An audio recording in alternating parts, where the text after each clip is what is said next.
एक समय की बात है। एक गांव में रहता था एक व्यापारी जगन नामक।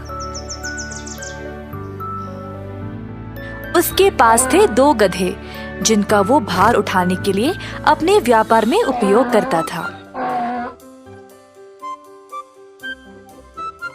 दोनों गधों में से एक गधा था जिसको हमेशा भूख लगी होती है।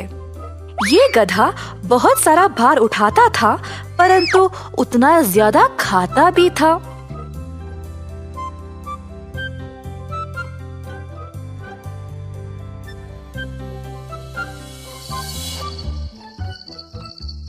शाम को इस गधे को बहुत कुछ खिलाना पड़ता था, नहीं तो गधा चुप नहीं रहता।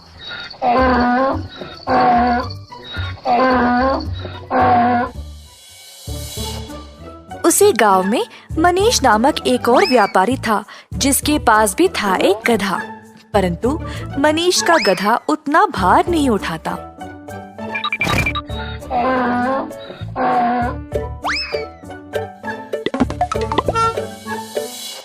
एक दिन दोनों व्यापारी एक पेड़ के पास एक दूसरे से टकरा गए।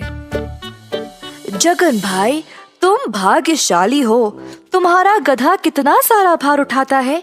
मेरे वाले को देखो, किसी काम के लायक नहीं है, ज्यादा भार उठाता ही नहीं। अरे मनीष भाई, हाँ ये बहुत भार उठाता है, परंतु इसको हमेशा भूख लगी रहती है। मेरे आधे से ज्यादा पैसे इसके खाने पीने में ही जाता है। दोनों ने कुछ समय तक बातचीत की और फिर अपने अपने रास्ते चले गए।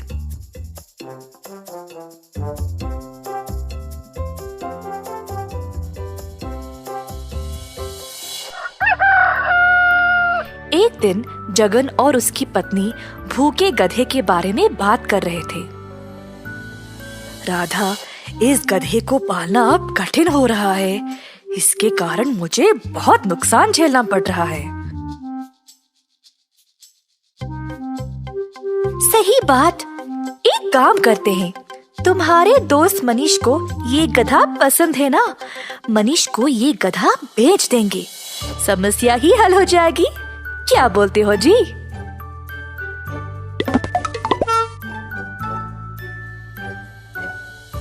जगन अपना गधा मनीष के पास ले गया।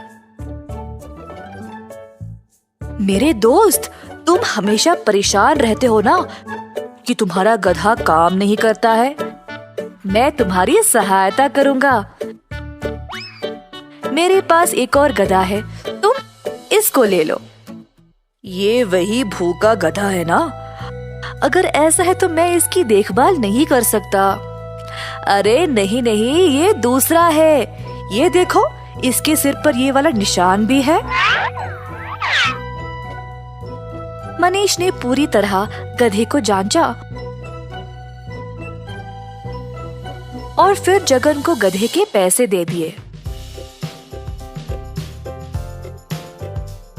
अगले दिन मनीष ने अपने नए गधे पर भार चढ़ाया और चलने को कहा, परंतु ये गधा थोड़ा सा भी नहीं हिला। मनीष ने उसको पीछे से ढकेलने की कोशिश की। बहुत समय तक प्रयत्न किया, पर गधा हिला ही नहीं। बस गधा चिड़चिड़ा होकर मनीष को लाते मारे। ओफो, ये गधा सुनता ही नहीं।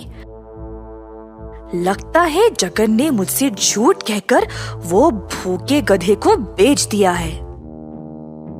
मनीष को शक हुआ और उसने गधे के सिर पर उस निशान को छुआ। हाथ लगाते ही निशान पूरा मिट गया। हाँ, जगन ने मुझे धोखा दिया है। धत, मुझे पता है अब इससे काम कैसे कराऊं। मनीष ने एक मकाई भुट्टा लिया और उसे एक छड़ी से बांध दिया। अब छड़ी को गधे के पीठ से बांध दिया, जिससे मकाई भुट्टा गधे के मुंह के सामने लटकने लगा।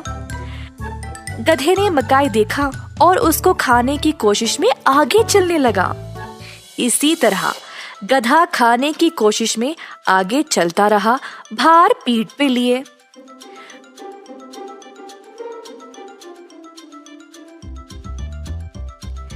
कुछ दिनों में ही अपनी बुद्धिमानी से मनीष ने खूब धन कमाया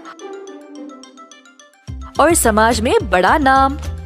जब जगन ने मनीष को देखा तो वह उससे ईर्ष्या करने लगा और खुद से खफा था कि ये विचार उसने पहले क्यों नहीं सोचा।